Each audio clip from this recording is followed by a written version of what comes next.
Hello friends. अभी ना कुछ टाइम पहले मैंने एक वीडियो पोस्ट किया था जिसमें मैंने बोला था कि लड़का और लड़की हो तो उसे कोई मतलब ऐसा कोई डिफरेंस नहीं आता है। अब एक बात बताओ कि ऐसे कितने सारे लोग होते हैं ना जिनको बच्चों का या औलाद का सुख नहीं मिल पाता है। तो क्या वो लोग भी यही सोचा करें कि अगर लड़का होगा तो ही हम बच्चा पैदा करेंगे, अदरवाइज हमें बच्चा नहीं चाहिए। और जिन लोगों के घर में लड़कियां हैं, आई थिंक वो बहुत ज़्यादा ब्लेस्ड है, भगवान की तरफ से बहुत बड़ी रहमत है उनके ऊपर कि उनके घर में बेटियां हैं। और ये ज़रूरी भी है क्योंकि आप खुद देखो कि आपको बीवी चाहिए, आपको माँ चाहिए, आपको बहन चाहिए, आपको बुआ चाहिए, आपको बेटी चाहिए, बेटी, बस एक बेटी नहीं चाहिए। क्यों? मतलब एक बात बताओ, बेटी नहीं होगी तो बुआ माँ बहन कहाँ से लेके आओगे? लड़कों को बनाओगे क्या ये सब चीज़ें? और फिर उसके बाद भी काफ़ी लोग ऐसे आ जाते हैं कि लड़कियों की शादी में पैसा लगाना पड़ता है, लड़कियों की शादी में दहेज का इंतज़ाम करना पड़ता है।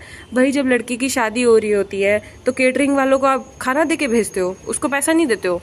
या लड़के के लिए कपड़े नहीं बनवाते हो, वो फ्री में आ जाते हैं? या फिर केले के पत्ते लपेट के भेज देते हो उसको? उसके लिए भी तो खर्चा करते ही हो ना। और मैं ये बोलती हूँ कि लड़की की शादी में आप लोगों को दहेज देना क्यों है? दहेज आप लोग दे रहे हो, उससे सामने वाला ले रहा है, आप दोगे ही नहीं तो वो लेगा ही नहीं। और यहाँ पे काफ़ी लोग ऐसे भी बोलेंगे कि दहेज नहीं देंगे तो जैसे लड़कियों को मार दिया जाता है। भाई वो इसलिए मार दिया जाता है क्योंकि उनके पेरेंट्स शादी को ये सोचते हैं कि एक जिम्मेदारी थी, कर दी शादी, जिम्मेदारी ख़त्म हुई, बोझ ख़त्म हुआ, शादी करा दी, दहेज मांगा देना था, जोड़ रखा था, वो दे दिया, अपनी सेविंग्स दे दी, अपनी बच्ची दे दी, सब कुछ दे दिया। उसके बाद जब उस लड़की के साथ मारपीट हो रही होती है तो आधी से ज़्यादा लड़कियां तो अपने घर नहीं बता पाती है, इस टेंशन में कि माँ बाप की इज्जत क्या रह जाएगी सोसाइटी में। मुझे उन लड़कियों से पूछना है कि माँ बाप की इज्जत करने के लिए क्या सोसाइटी आती है या तुम करती हो उनकी इज्जत? जब तुम्हें कोई दिक्कत होती है तो सोसाइटी आती है या फिर तुम खुद डील करते हो उन चीज़ों से, या तुम्हारे पेरेंट्स डील करते हैं?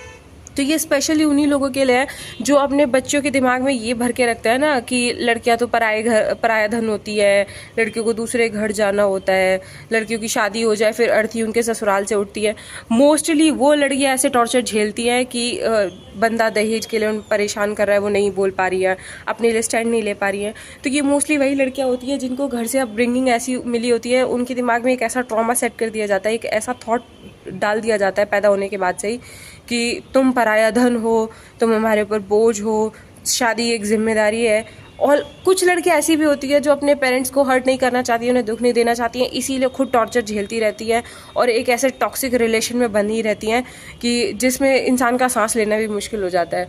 तो प्लीज़ ये सभी से रिक्वेस्ट है कि पहली चीज़ तो लड़कियों को बोझ मत समझो, दूसरी चीज़ सिर्फ ये मत करो कि आप उनकी शादी करके छूट गए हो। नहीं, बेटी है आपकी, आपने पाला पोसा है, तो प्लीज़ उसको ये चीज़ फील मत होने दो